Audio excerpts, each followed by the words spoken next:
Hi there. My name is Stan Jesnowski, and tonight I'm going to help you create your very own book utilizing Claude AI. The first thing that we're going to do in Claude is go up to the upper right corner and choose New Project. Now, this book, I'm just going to title it Time Management for Busy Professionals. Now, what we're going to do next is tell it what we're trying to achieve, and I've already got that written down. And voila, we're going to create our very own project. Now, the first thing you're going to notice is a chat prompt came up asking us, hey, how can I help you today? We got project knowledge over here. That would be where if we wanted to add some PDF or if we had some previous chapters. But we're going to start with this, just explaining to it what we're going to do. You are a New York Times bestseller. You're going to help us write a book. It's going to be basically 20 chapters, all about time management.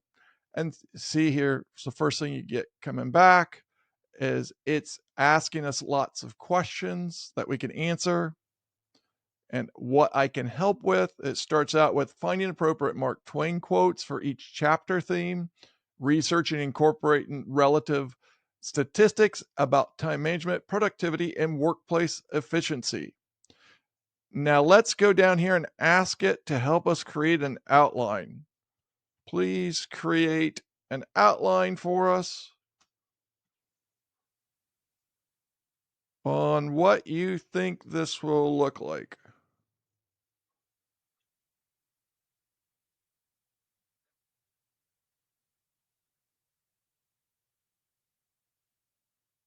And here we go.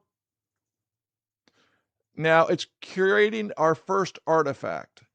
And so basically what an artifact is, it's similar to a Microsoft Word document for AI, specifically Claude.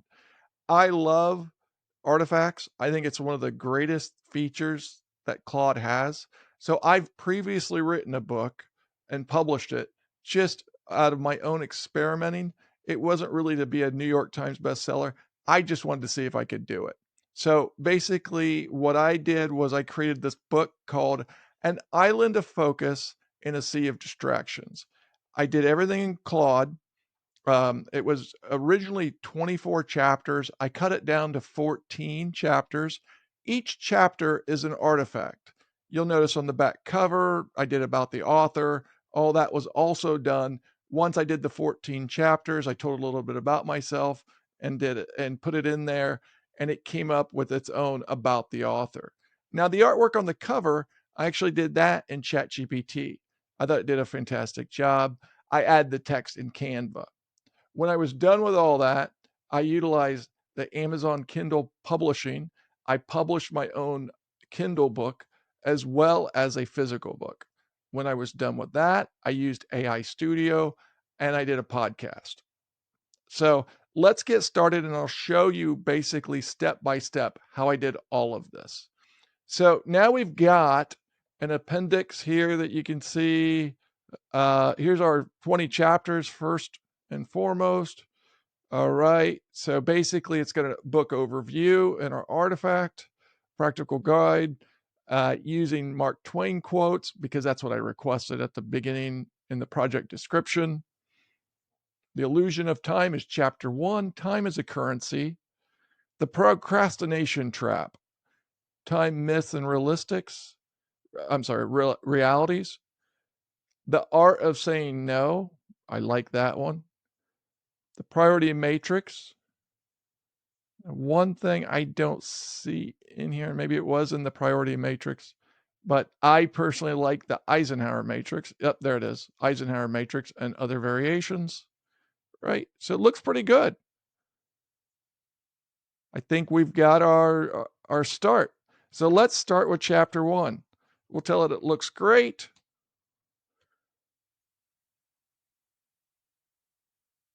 Let's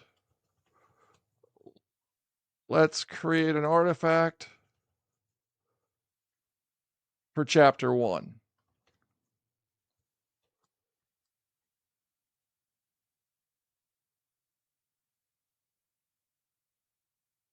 So there we go. Let's see what the prompt says. All right, we're going to draft our artifact. The illusion of time. All right, it's adding we can add a personal story here, and that's what I want to do. The science behind our time distortion.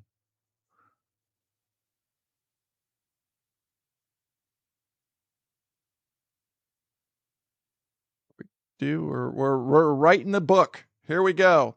Now, what I'm going to do is I'm going to actually inject my own stories into each of these chapters. So, what I did for my book was I utilized Claude, but I would create a story, kind of a central theme of each chapter, right?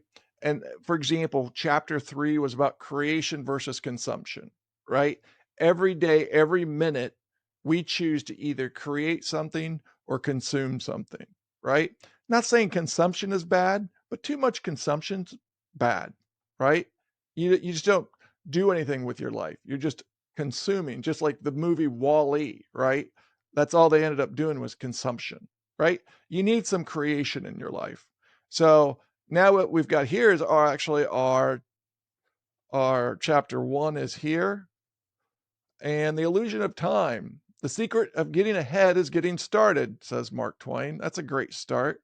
Now we got some author's notes here, a personal story here, right? We say, okay, the science behind time distortion, right? So I'm going to want to create a story that starts out the book with something that tension grabbing, the illusion of time, right? And then I'm going to say, tell a story about the illusion of time. We all believe we are here for a long time, but in reality, it is a short time relative to the life of the planet Earth, right? Make a story about this and give some funky statistics, right? And there we go. Let's see what it says. Drafting an artifact. Here we go. We're editing chapter 1 right there. The cosmic wake up call. It was 2:47 a.m. when my daughter woke me with the question that would change everything. Daddy, how old is the earth? Half asleep, I mumbled something about 4.5 billion years. And here we go. We're actually editing the rest of the chapters. And you can see it editing and changing everything on the fly as we speak.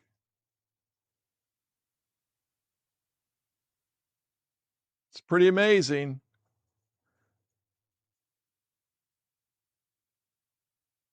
All right, there we go. Information overload. Essentially, the story that it's going to create and tell us is about basically we're just a blip on the radar of the time, right? So it's the weekend paradox here. If you're 40 years old, you've already experienced roughly 83% of your weekends with your parents, assuming they live to 80 years old. You have maybe 100 Christmas mornings left maximum. Yet we treat these moments as infinite and renewable. A bit depressing, but probably true. The career math. The average person spends 90,000 hours at work over their lifetime. That's roughly 10% of your entire existence on Earth.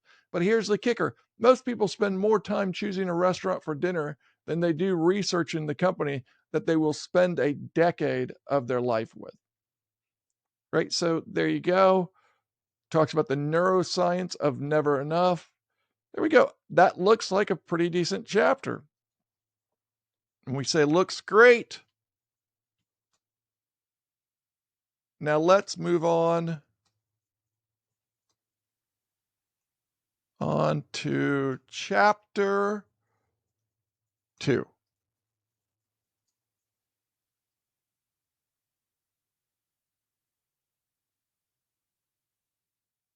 There we go. Chapter 2 is titled Time is a Currency. Don't go around saying the world owes you a living. The world owes you nothing. It was here first, says Mark Twain. The $847 coffee. And here we got a story about the math of buying your morning coffee. Okay, there we go. And you can see now with my book, I did spend a couple months on this, right? I didn't just go through and write it in one evening, right? So I had a good time with it. It was very interesting. So to me, I wouldn't just take all of their content and slap it on a book cover and call it my book, right? I would go through and tweak and edit this thing. But as you can see, it's very, very powerful. So what we're going to do after this is we're going to take a look at the export procedures.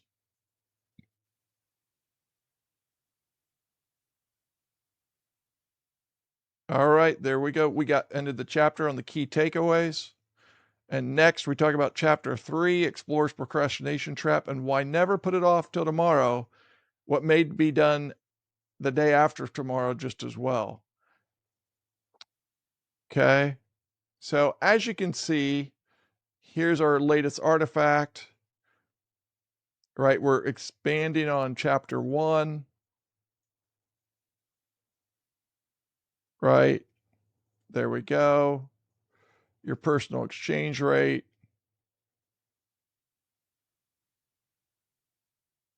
Okay, so let's go up here. Let's make a quick change on chapter 2, and we'll say time is a currency.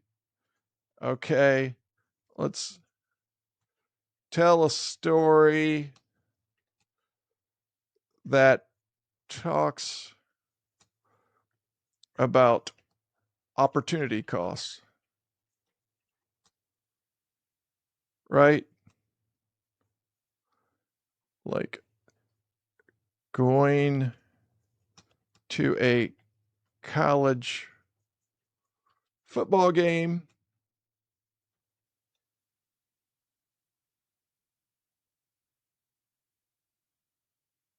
costs $400, but we also turned down working overtime at $50 an hour. Okay, we're going to add this little story, right? Uh, and then let's just say you have to weigh time with your family at the game versus an extra amount on your paycheck. Okay, there we go. Just a little goofy story. Right, here we go. It's calling it the $800 touchdown, right? Well, I think that might have been a lot here at $50 an hour. Oh, I guess it's saying that you spent 400, but you could have made 400, right? Okay.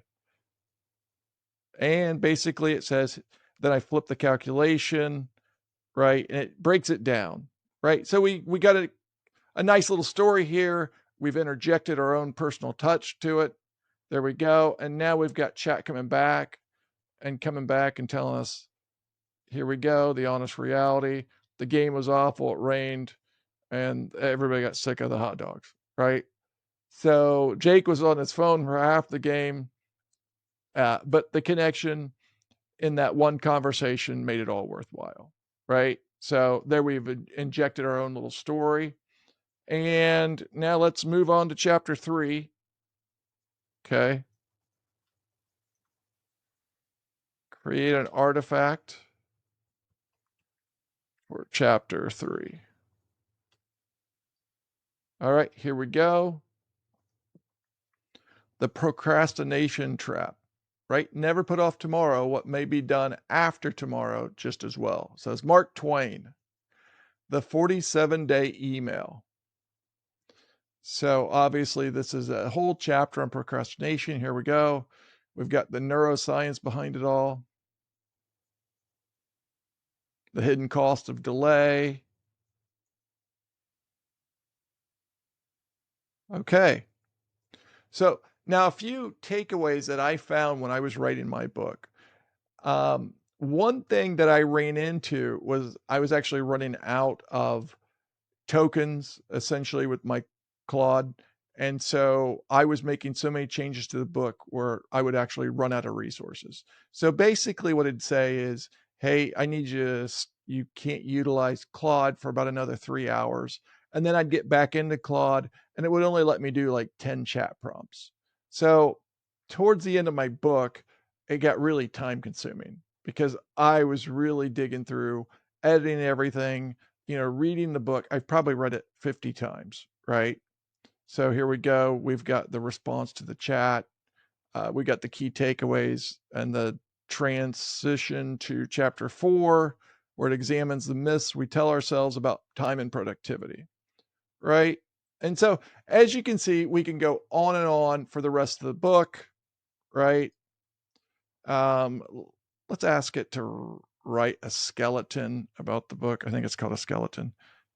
Please write a skeleton about the book based on the index. Let's see if I use that term right. Complete your book skeleton. Yes, here we go. And there we go. So besides the index, after, we can also ask it to write the skeleton, which is basically, bringing the chapters together, kind of creating, the overall unique angle of the book, the reading experience, the target audience of the book. Right. There we go. We asked it to do 20 chapters. So it's going through all that for us right now. And up here, you'll notice it says publish. This is if you want to make it um, accessible to the world. So if you want to publish your work in here, uh, I've actually never published anything. I use the copy button all the time. I take a lot of stuff out to like Google Documents. Um, when I was done with my book, what I did was I copied everything out to a Google document, and then I copied all the chapters into AI Studio, and I had AI Studio actually go through and read my book and build a podcast. Um, that was just something I wanted to do for fun. So if you look up an island of focus in a sea of distractions on Apple Podcasts, you would see the Google AI has read my book. So, all right. So here is our complete skeleton. As you can see, it goes through all the chapters. Basically, it breaks it down into 5 parts. Okay. And now and then as we go through here, let's ask it some questions. Like, how do you think the book is doing?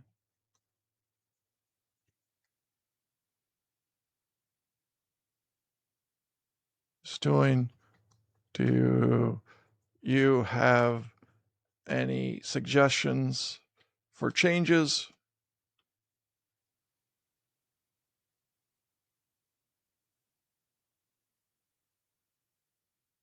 Okay, so there we go. We've got some banter back and forth. It's telling us what's working brilliantly. The Mark Twain integration, the cosmic perspective, right? Where with that story we've added some potential improvements here. Consider cutting chapters 2 to 3 chapters. It says 20 chapters a bit overwhelming. Your strongest material could shine for 17 to 18 chapters, right? And so we'll say, so let's say, okay, please do all your suggestions. Do all of those suggestions and give me a new appendix All right, here we go. Revised book overview and structure. Here we go. We've got our 3 chapters complete. We've got the next several chapters already, key ideas identified. Chapter 5 there, the art of saying no. Can't tell you how important that is.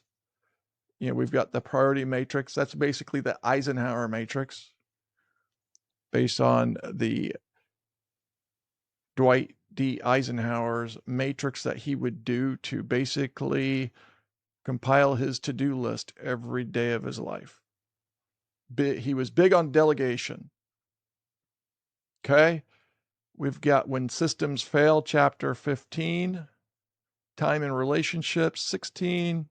As you can see, got the appendices that are getting written out here.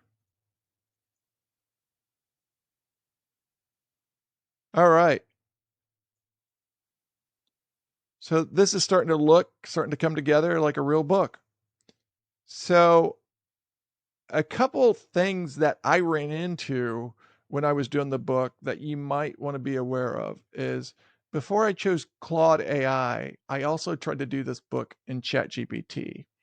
Now with ChatGPT, what I ran into was I told ChatGPT that it was an author, right? I uploaded my book, my original book, about 20, 24 chapters. And what it did was it went through and made changes to my book and didn't tell me about it. What I like about Claude is number one, I think it's a better writer of the 3. And the 3 that I'm comparing it to is Claude, ChatGPT, and Google Gemini. Number 2 is before it makes any changes, Claude has always asked me, right? I never got too many surprises from Claude. Now, a few statistics were off, right? It seems awfully confident about it because basically all it's going out is going out there and Googling stuff and it's searching the internet, right? For like Mark Twain quotes. Well, if somebody has a Mark Twain quote that isn't correct, Claude could accidentally return that. So you got to be careful. You still got to do your homework, look over, for example, all your Mark Twain quotes, right? So here we've got it shortened it down to 17 chapters, right? Key improvements. This is completely done, as you can see here. Okay. Now, if you want a list of our current artifacts, you go over here and here's like all of our chapters that we've got. So let's go back to chapter 3, right, where we talked about the procrastination trap. You'll notice here I can either copy or there's a down arrow. Some of the other things that we can do is download as a markdown. So what a markdown is this is pretty standard for writing books. Um, it's just kind of like a file that think of it as like a Word document that you can actually go out there. And there's other things that you can go into and you can convert things from a markdown language to a Word doc or a Google doc.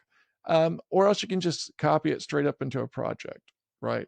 But markdown languages has special stuff. It's got formatting features in it, such as tells it basically, hey, this is bold, this should be quotes around it, but this is pretty standard. So we won't really cover much more about the markdown language in this video, but you'll need to know a little bit about markdown languages. So you can easily Google that. And there's a lot of information on there about markdown language. We can also, if you want to send it to your pal to proofread it or something like that, save it as a PDF or just flat out copy the text.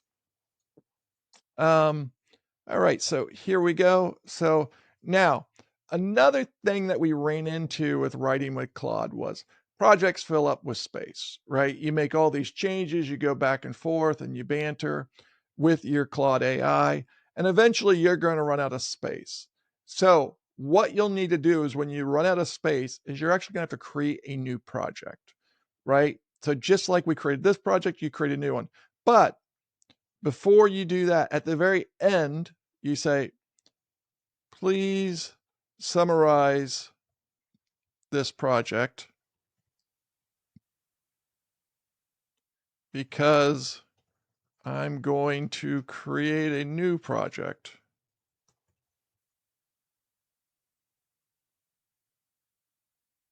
in Claude that is based on these artifacts, right?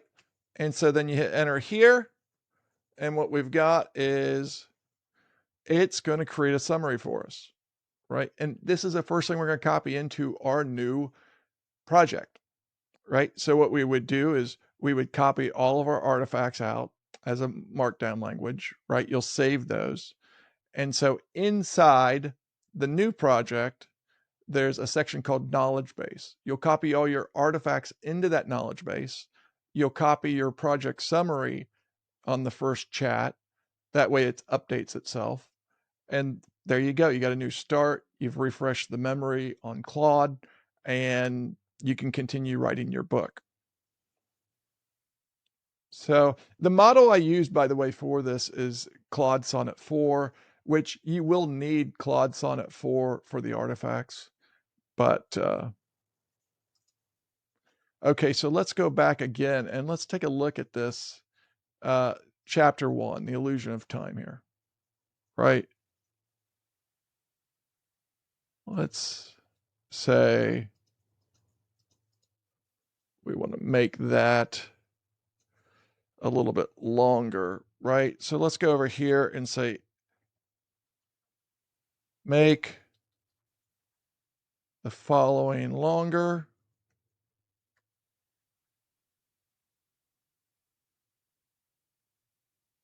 More detailed. Okay. Now, as you can see, it's going to come here and say, hey, what do you think about this? Right. So it's going into really a lot of detail here.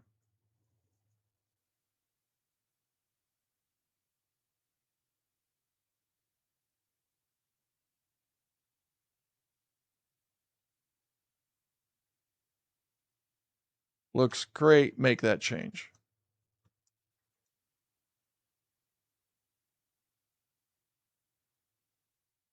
There we go. We are deleting this. And voila, we are making it longer and more detailed. We are getting into some high-end science right there. That is above my pay grade. Dr. Hal Hirschfield's study at UCLA using the fMRI brain imaging reveal what when people think about themselves in the far future, their brains activate. That's some Tony Robbins stuff right there. So your 80-year-old self is literally a different person in your mind, which explains why saving for retirement feels less urgent than buying the coffee today. I know that's the truth for me. So, okay. So, long story short, we continue to do this for the 17 chapters until we get our book. And then if you're like me, you'll edit it 50 times over until what you believe is perfect is ready for production. Now, the next thing that we're going to do is we're going to prep everything and get it ready for the Amazon Kindle marketplace.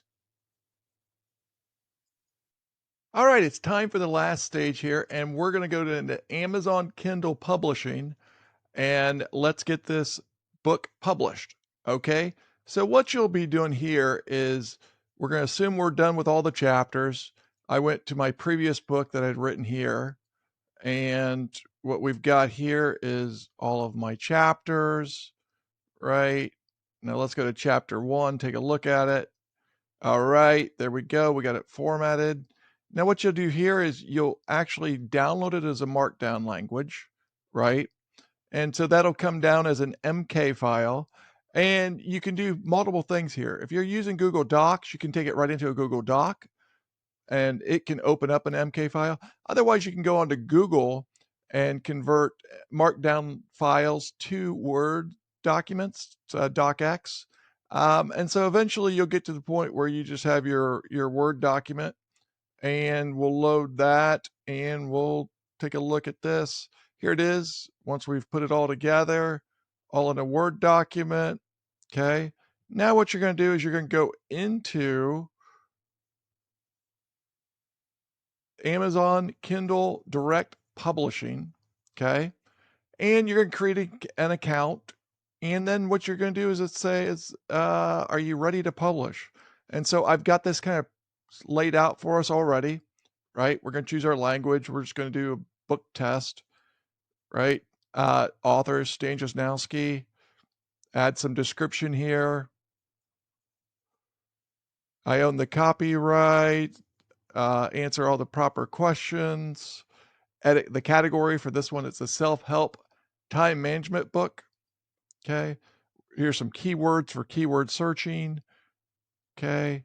Now, once you're ready to hit save and continue, on the next page, what you're going to do is you're going to actually just assign an ISBN. It's free.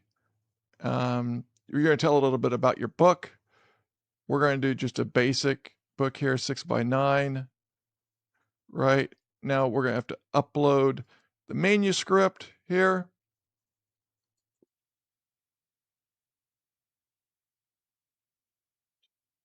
We've got it in use, so let's go ahead and close it here. Let's try that again. Okay. And all we're going to do is upload it to Amazon. Perfect. Let's go to upload a cover. This one I already created. And what I used to create this was ChatGPT and Canva. So what I did was I went into ChatGPT, I did some custom artwork.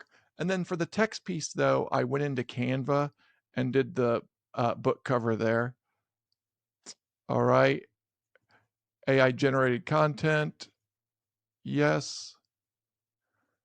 Launch previewer. All right. And basically, at the end of the day, the book cover will look like this. Right. There we go. And then the final product, what it turned out to be was just like this, the exact same physical copy. So this is a 14 chapter book that we've done through Amazon Kindle Publishing. Now, the other thing I did was I loaded it for Kindle as well, and that's simple. That's just another wizard. Um, and that's it. That is how you publish your very first book using AI. Thanks, and like and subscribe below, and follow us along for more great AI content.